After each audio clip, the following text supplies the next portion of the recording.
Well, hello and welcome to the Weekend Wrap-Up. I am Rolly Hoyt. Thanks for joining us here on THV 11 Plus. We're going to start with the big story across the country this week, and it's one that may hit home for a lot of you. We're thinking about the devastating flooding that hit Texas. It's hard not to think about the same one that happened in an Arkansas campground 15 years ago. Back in the early morning hours, June 11th, 2010, several inches of rain dropped quickly, causing a fork of the Little Missouri River to rise without much warning. 20 campers in the recreation area died in the floodwaters, 7 of them under the age of 7. Since then, there's been no overnight camping allowed there, and infrastructure has been put up around some of the waterways throughout the state. But Jay Townsend with the Army Corps of Engineers says that before you head out to go camping now, it's always important to check the weather and your surroundings as the best way to keep yourself safe. So what folks can do is ensure that you're weather aware. Check the weather early and often if you're going to visit out there, if you're going to camp near the waterways. Ensure you have weather apps on your phone and you get the alerts, and if there are flash flood watches, warnings, just pay heed and pay attention to those. The Army Corps also has an app that tracks water levels and flooding forecasts that you can use before or during a camping trip. Late last year, Congress did pass a law that cleared the way for Albert Pike to fully reopen. Any campsites, though, they've got to be outside the 100-year floodplain, and that'll require new ones to be built. The National Forest Service has 2 years to develop those new sites. Meanwhile, the deadline to apply for FEMA disaster aid from damage from March 14th and 15th storms is almost here. It'll be available through Monday and can help cover fixes for your home, rental, or belongings. If you live in Greene, Hot Spring, Independence, Izard, Jackson, Lawrence, Randolph, Sharp, or Stone counties, you may qualify. Students can apply even if they're not permanent residents of those counties. You can apply online, through the FEMA app, or over the phone. With summer in full swing, the 2025 Low-Income Home Energy Assistance Program, LIHEAP, has opened its summer application window. The program helps low-income households cover energy costs to help keep homes cool. Applicants must show a valid ID, utility bills, proof of income, and Social Security cards and birth dates for everyone in the home. Agencies helping say the assistance is critical in times of extreme summer temperatures and rising costs. You see these elderly people who are just burning up, or some of them even health risks, end up in the hospital or worse. And this program has stopped that tremendously. If you're out of work, your former employer can provide an earnings statement. If your household has no income, you'll need to show how monthly expenses are being paid, and the deadline for LIHEAP is August 29th. Let's go now to the barrage of questions from Arkansas lawmakers to prison officials this week about how a convicted killer managed to escape from the North Central unit earlier this year. You'll remember, Grant Hardin had been serving time for rape and murder at the unit in Calico Rock. Then on May 25th, he managed to go through a kitchen loading dock, evade law enforcement in the Ozark Mountains for nearly 2 weeks before getting recaptured.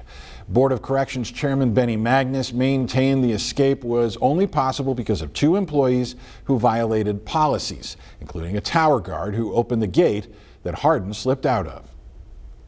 I feel like that we are going to have to keep a second person on that back gate at all times, or come up with some electronic device that will notify the captain inside that gate has been opened. Magnus stood by the idea that those 2 employees, the tower guard and a kitchen supervisor, are the ones behind this. They've been fired, but lawmakers spent much of the 5-hour hearing grilling officials about systemic problems beyond those 2 fired employees. They also pointed out Hardin had been misclassified, and as a convicted murderer and rapist likely should not have been in a medium security facility like Calico Rock. Earlier this week, the big beautiful bill became law. Since then, people have been poring over the mega bill looking for little things tucked into its 1,000 pages that could have a big impact. Like, for instance, THV 11's Carter Thweet tells us of how a couple of lines on page 463 could have an effect on Arkansas gun owners. At Arkansas Armory in Sherwood, owner Nathan House has been keeping an eye on the GOP's big beautiful bill. We follow a lot of legislation both federally and on the state level very, very closely. And now parts of the bill will directly impact the firearm industry and House's store. Whenever a customer wants to buy a silencer or a short-barreled rifle, they had to fill out a form and as part of that process pay a $200 tax to the federal government. But now the bill says the tax will only stay in place for machine guns and destructive devices like grenade launchers. That means for things like suppressors and short-barreled rifles and shotguns, the tax will soon be totally gone. The $200 elimination doesn't go into effect immediately. It actually doesn't start until January 1st of 2026 because of the language and how the timing works in the bill. So we're kind of on hold right now. Anything bought today would still be subject to the $200 tax. And House believes this could lead to legal action down the road, as the $200 tax was part of the National Firearms Act of 1934. With the tax eliminated, he says other parts of the act could soon be challenged too, possibly leading to big wins for gun rights advocates and big losses for those in favor of gun control. And that's opened the door to major challenges and major lawsuits that can then follow to eliminate the rest of the National Firearms Act potentially. So we could see some of the biggest changes since 1934 take place over the next couple of years. In Sherwood, Carter Thweet, THV 11 News. Carter, thank you. And some of that legal action has already begun. The National Rifle Association announcing plans to file a lawsuit that questions whether the Firearms Act is even constitutional. I'm trying to figure out what bill to pay that I cannot pay so I can get my kids some food because this has happened to us. A victim there who's a victim of a common scam that's now targeting some of our state's most vulnerable families. There seems to be no solution in sight. Many of you have been calling our newsroom and we're listening. Several Arkansans have reached out after realizing their SNAP or EBT benefits have been stolen right out of their accounts. An ongoing problem that's being investigated by the feds, but local families tell THV 11's Catherine Rowley they don't know what to do. And it was saying it was a 37-cent balance. They told me that I had insufficient funds. The only thing I had on there was 3 cents. It's the experience that many families around the country and here in Arkansas are facing. EBT benefits stolen hours after being loaded into their accounts. Jessica Pittman says she ordered food the day after the benefits were loaded, but hours later, it was gone. Within me placing an order at like 12:18 that morning to get delivered for 7 a.m., everything was gone. She says she opened her app to find where the money was being spent. To her surprise, she saw transactions from Philadelphia and New Jersey. So I am stuck for the month, and then that will be my bill money going to groceries. It's been stressful. My kids asking for certain things that I'm not able to provide for them because their stamps were stolen.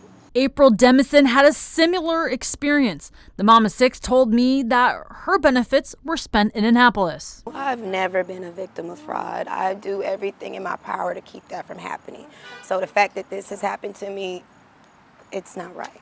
She's making tough choices to ensure that food is still on the table.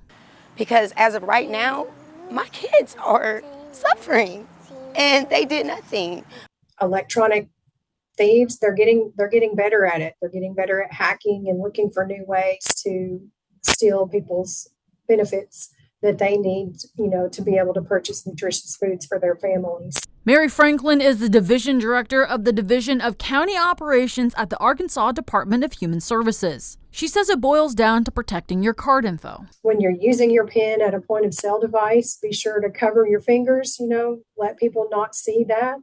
And be careful about the devices that you use your EBT card in. But in the meantime, while SNAP is federally funded, she says there isn't a whole lot DHS can do. And we are not allowed to replace those benefits. So the best course of action for someone who has had their benefits stolen is to report that to the police. In Little Rock, Catherine Rowley, THV 11 News.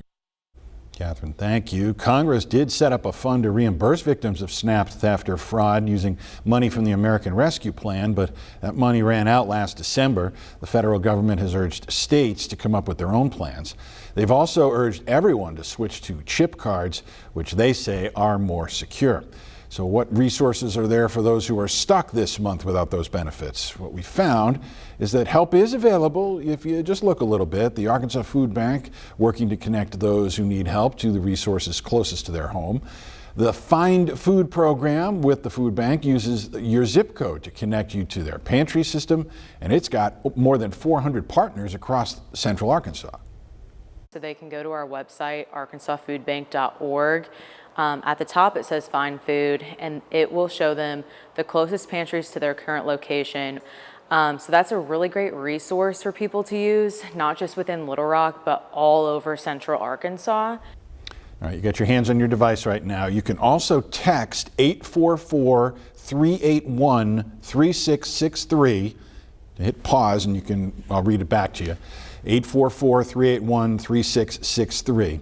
That can connect you to the 5 closest pantries to you.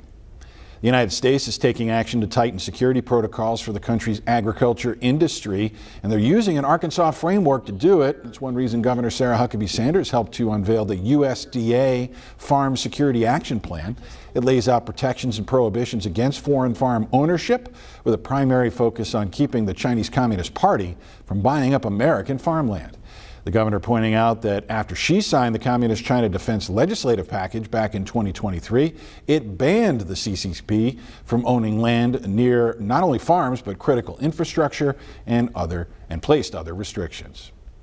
There's a new push to use loitering laws to crack down on panhandling. This latest effort now coming from Attorney General Tim Griffin. And we rejoin Carter Thweet. He says the AG seems to know how challenging it can be to keep people from asking for money at intersections. We are people who like to help people in need.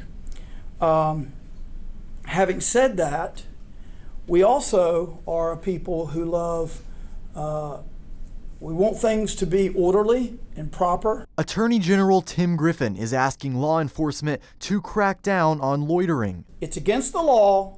We're here to help people understand the law, and it's going to stop. At one time, state law prohibited loitering and panhandling, but that changed in 2017 when a federal court ruled panhandling a First Amendment right. If we love the law, we don't just love it when it favors us.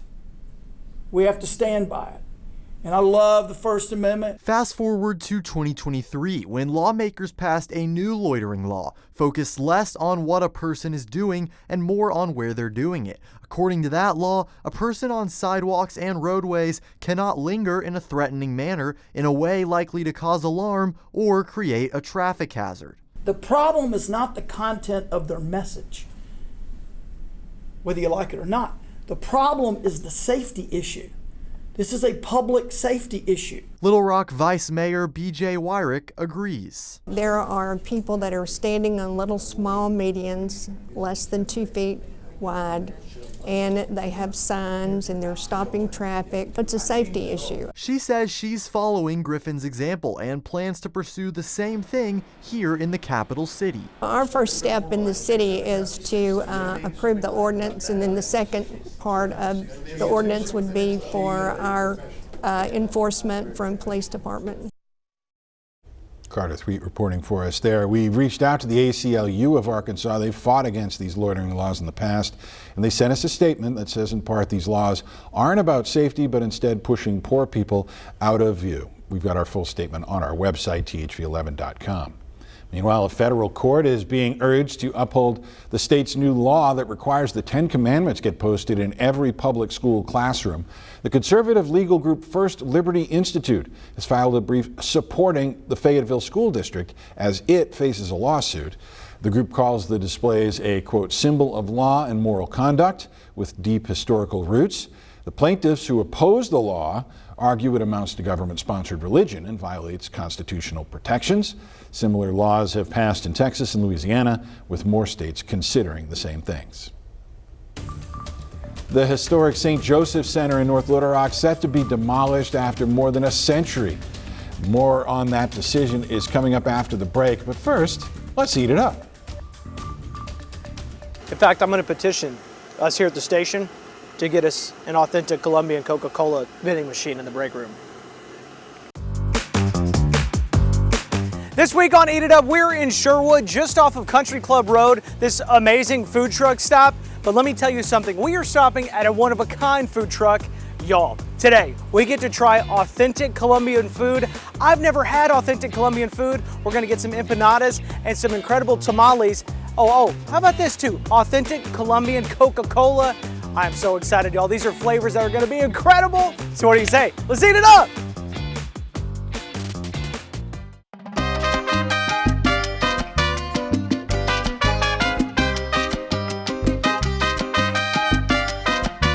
Well, I moved to United States 5 years and a half ago.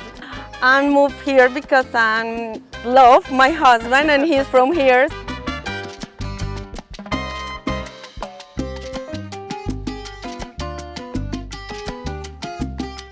This state is beautiful, it's amazing, it's really close to my country. Here I can find trees, hills, mountains, lakes, so very close to my country.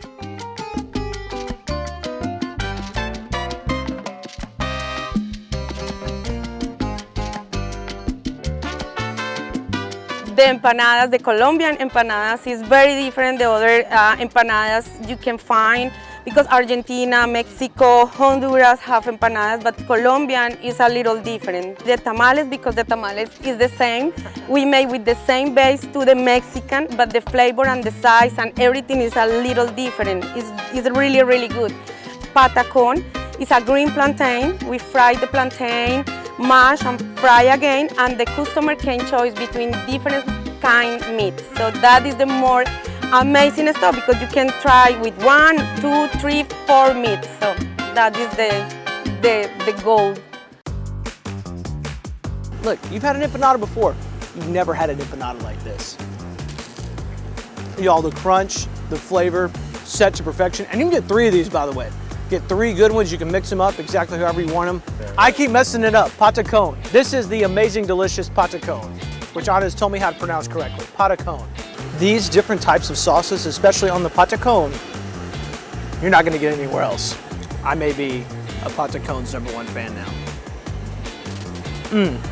Tamales. Oh, I love tamales so much. Put the seasoning on there, put the salsa on there, put every single dip you want on here, because it is so good.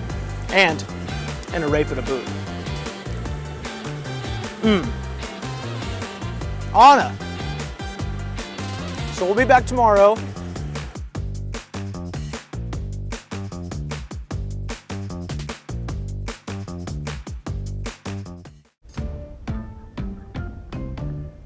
Continuing here on THV 11 Plus, we've been showing you the extensive fire damage at St. Joseph's Center after it went up in flames back in March. Well, now the Catholic Diocese of Little Rock has made the decision to tear down the 116-year-old building. THV 11's Brooke Buckner shows us how those at the center are trying to move forward despite the devastating news. This place was really special. Years ago, Cindy Ribel spent a lot of time here, bringing her son to daycare at St. Joseph's Center, a place that still holds meaning for her family. And I always felt like that with the nuns here and the ladies that worked here, there was like this halo, this aura that kept our babies safe. And so, I mean, it was really neat. And she says she never took the building for granted as she drove by. When we drive by, I mean, this is like our castle. For us, this is like a sacred place. And it's really sad that it's burned. Sandy DeCourcy, the executive director, echoes that. But she says she's not letting it get her spirit down. It's really hard not to just throw up your hands and go, ah. And kind of already did that with the fire. But now with the news of the demolition, we're just looking for a new path forward. And we've got a lot of creative and innovative people, resilient folks that I believe can help make that happen. Right now, there are still a lot of unknowns, like when the building will be torn down and how long they will lease it from the Diocese of Little Rock. We'd love to stay here and continue because people have fallen in love with this place. It's hallowed ground. But our board meets this week, and so after that, we hope to have a little bit more of a clear understanding of our path forward. In the meantime, the farm stand is still open, and they'll continue to use it for their mission of community outreach. There's folks out there that don't have access to healthy, locally grown foods, and we've made some headway in that area and are continuing our hunger relief garden to provide food, in fact, to a lot of different food pantries in Arkansas Food Bank. The building may soon be gone, but the spirit of St. Joseph remains strong, offering hope and help to neighbors in need. In North Little Rock, Brooke Buckner, THV 11 News. Thank you. The center is still accepting donations. They go solely to the farm now. If you'd like to donate, we've put a link to the story on the website. TSA will no longer require travelers to remove their shoes when they go through our security checkpoints. Indeed, no more slipping your shoes on and off as you're trying to make a flight. TSA and the Homeland Security Secretary, Kristi Noem, you just heard her there, announcing the phasing out of a nearly 20-year-old policy. It's been in place since 2006, several years after a man tried to blow up an American Airlines plane with explosives hidden in his shoe. That unsuccessful attempt pointed out a weak spot in security screening measures. I like it because you never know, like the floor and everything. I'm just kind of like a germ freak like that. But if you can make it easier to get through this airport and JFK and all the other ones, I'll take that as a win.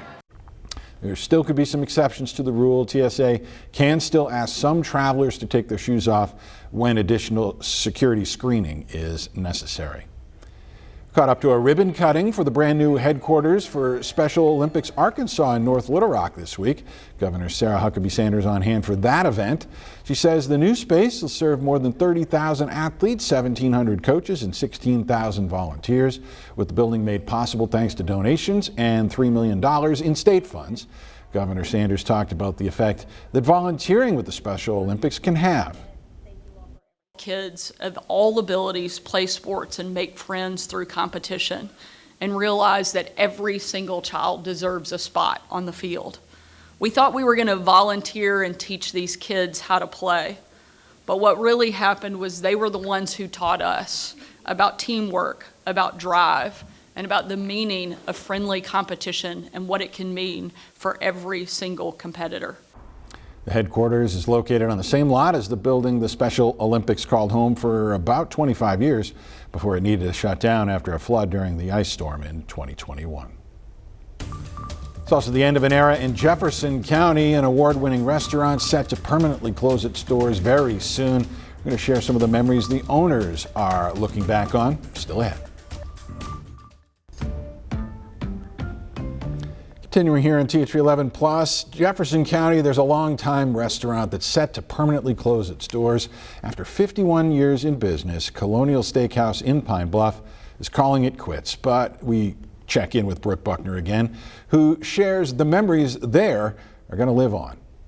If these walls could talk. There is no telling what they might tell you. Allison Hall is the owner of Colonial Steakhouse, a place that is more than just a restaurant. I would almost consider it my first home. On average, I probably spend about 60 to 70 hours a week here. And that's one of the reasons she says the time is right to say goodbye. Obviously, the economy has a big part in it, but I think a lot of my decision came from things I was missing out on. But Hall says it wasn't an easy decision. It's bittersweet. Because I am looking forward to something different. I don't have that all lined out yet by any means. I'm stepping solely out on faith. And whatever comes next, she'll remember this rich piece of history where she spent most of her childhood and followed in her mother's footsteps. She was the fourth owner, and she had been here for 25 years as a server, and decided she wasn't quite ready to move on. She didn't want to work for just anybody, and she'd been here for so long and felt an obligation to keep it going, and same with me. But thankfully, she's staying in the area and will keep in touch with her customers, who she calls family. Customers like Tom Brown. You'll find him and his wife at Colonial every Friday night. And you're a longtime customer. 46 years. Wow. I was 17 the first time I went to the original Colonial Steakhouse on 5th Street. At the restaurant that holds a lot of special memories for his family. My daughters both had their wedding receptions there. When I adopted them years ago, our very first celebration at the Colonial was there. And what he says he'll miss the most? The people. And the food, of course. The Colonial House Special and sauteed mushrooms. In Pine Bluff, Brooke Buckner, THV 11 News. Brooke, thank you. And the steakhouse will keep seating customers through Tuesday the 15th. and it has been packed ever since they made the announcement. The phone ringing nonstop as customers try to make that one last reservation. We thank you for joining us here for the weekend wrap-up. Be sure to join us next week. We'll see you then.